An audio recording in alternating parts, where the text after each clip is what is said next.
Hello guys, good afternoon. Welcome to my channel and it's me again, ang inyong Jesmosong Kaalda Vlogger. So gusto ko munang magpasalamat sa inyong lahat sa mga walang sawang tumatangkilik, nanonood, sumusuport at sumusubaybay ng mga content ko dito sa aking YouTube channel. So eto wag ninyong babaktawan o lalaktawan tong ating content ngayong araw. I'm sure na hindi ninyo pagsisisihan na pinanood nyo to mula umpisa hanggang hulihan. And syempre, huwag kayong mag-i-skip ng segment na buuin nyo to start to finish. Okay, kaya eto na, dumako na tayo sa ating main topic for today's video agad-agad. It's confirmed guys, confirmed na nga na magbabalik tambalan na ang Katniel ni na Daniel Padilla at Catherine Bernardo at bali-balitang may gagawin silang pelikula. So yung mga saktin dyan, umasa na lang kayo sa umasa. Wala namang nangyaring ligawan. So eto na guys, watch this. Mamaya ipapaliwanag ko sa inyo ng buong buo. So eto na guys, watch this. At kung nakita nyo na ngayong recaps, once again si Titi o sa mga admins. So, eto na, dumako na tayo sa ating main topic for today's video agad-agad. Like what I said earlier. It's confirmed guys, confirmed na nga na o confirm na nga na gagawa ulit ng pelikula or eto na nga ang biggest comeback ng tambalang minahal nating lahat or minahal ng ibang fans dyan sa iba. Maski ako dati, yan din yung minahal ko, pero ngayon aldab na. For how long? Isang dekada na. So, magbabalik tambalan na nga ang tambalang Catherine Bernardo and Daniel Padilla. Lahat tayo guys ay matutuwa, maski Aldab Nation matutuwa, dahil nga wala nang sagabal, wala nang epal sa buhay ni Alden Richards. Diba? Wala nang epal at wala nang papansin sa buhay ni Tisoy. Dahil alam niyo naman guys, yung yung babaeng yan, papansin yan kay Alden eh. Gustong makaano kay Alden eh, hindi naman siya pinatulan. At eto bukod sa balik tambalan ng Katniel guys, this year, diba, kung babalik sila ngayon, if babalik sila ngayon, at kung gagawa sila ng pelikula, diba, yung bali-balitang nagliligawan daw ang saktin, guys. Hindi totoo yun, guys. Promo lang yun for promotion ng pelikulang HLA na nag-flop naman. Oops. Kumita pala, baka sabihin ng iba dito unfair tayo, no? Baka sabihin ng iba dito kung makapagsalita ba't yung pelikula ng Aldab, hindi ba na gano'n? Diba, mas plakdayan guys, mas plakdayan yung KD love team or yung saktin love team. Hello, eto alam kong walang na-excite dito, pero guys, finally talagang babalik na talaga ang Katniel. At buti naman guys na isipan ng ABS-CBN or ng Kapamilya Network na ibalik ang Katniel, dahil yun naman talaga ang maganda, yun naman talaga ang makakapagbigay sa kanila ng good ratings, ng magandang kita, yung hindi padding at I'm sure guys, maraming Katniel fans ang matutuwa dito sa, diba, ang mas maganda dyan, no? How about Aldab din kaya? Aldab ex Katniel, diba? Tapos love square silang apat or kunwari si Catherine Bernardo, diba, kay Alden, tapos si Main kay Daniel, diba?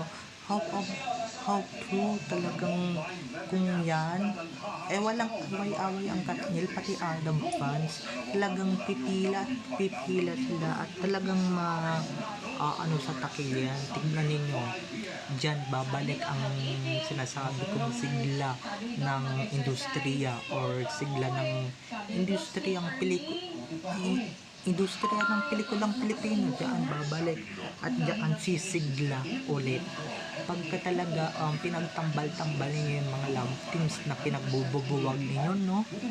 Dahil nga guys, hindi nga maganda dito sa Pilipinas guys na pag nabubuwag yung love team, lalong-lalo na kung sikat ka na, tapos babawaggin mo ganito, ganyan, for personal matters, personal project, personal growth. Ang tanong guys, di ba, nagkaroon ba ng growth si Catherine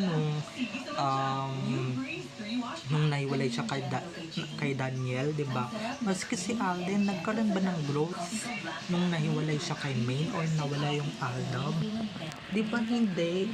So, ganun din yung naramdaman ganun din ang napipil ni Catherine nang nawala yung Kathniel. Di ba? Nanalo lang siya ng award. Di ba? Should I say, nagkaroon lang siya ng blockbuster na pelikula, pero di ba kita nyo naman guys, kita nyo naman na talagang mas expand pa yan or magiging blockbuster talaga yan sa totoong buhay or real life kapag Kathniel at Aldab talaga yung pinagtampay niyo or hindi niyo pinaghiwalay yung Kathniel at Aldab. Sinasabi ko sa inyo guys, yun yung totoong sigla ng pelikulang Pilipino or ng showbiz. Yes, ng show business, diba? Ay yung iba dito, yung ibang management, mga susunga-sunga lang naman talaga na mga aangat-angat. Alam mo naman na sobrang lakas ng mga love team na pinagbabubuwag nyo.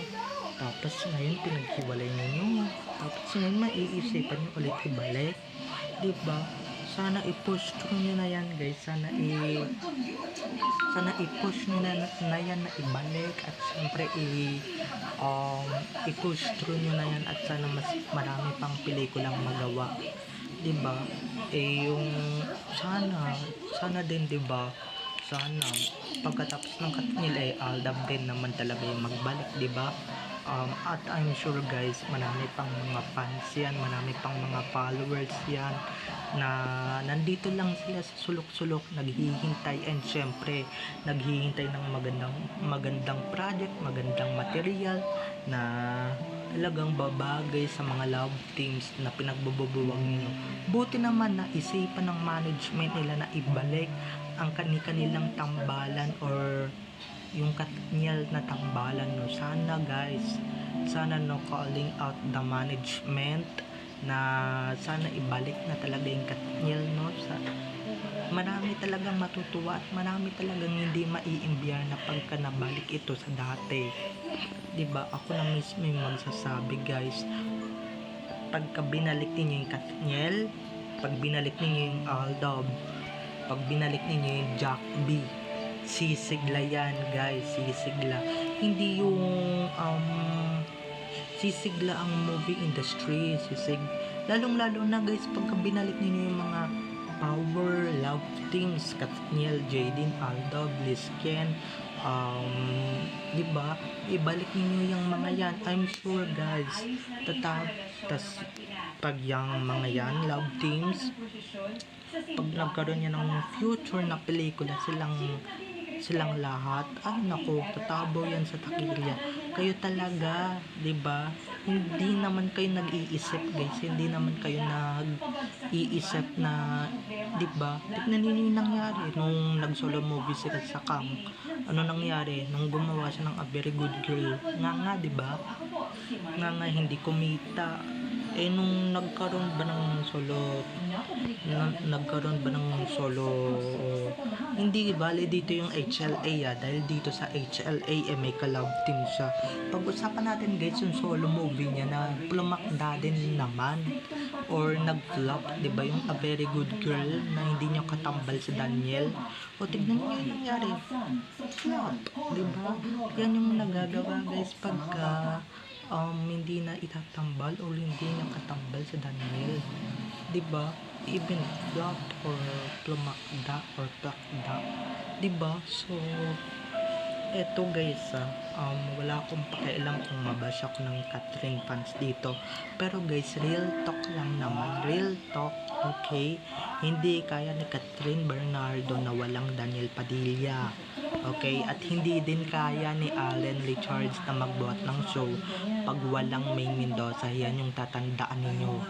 Okay? Hindi kaya ng mga solo-solo era nila na oo, marami na silang napatunayan in their solo era, pero mas iba pa rin guys yung pagka may ka-love team ka, malakas yung hatak mo, malakas ang fan base mo, malakas ang fandom, di ba? So, bye-bye na mga ka-ADN. I love you all. Enjoy watching. Have a nice day. Keep safe and God bless everyone. So, don't forget to subscribe to my YouTube channel. And syempre, huwag ninyong kalimutan na i-click ang notification bell para sa ganon ma-notified kayo sa mga susunod ko pang i-upload na mga videos tungkol kina Main at Alden. And syempre, tungkol sa kanilang mga buhay-buhay inside or outside man yan sa showbiz. Bye-bye na mga ka-ADN. Enjoy watching everyone. Bye-bye.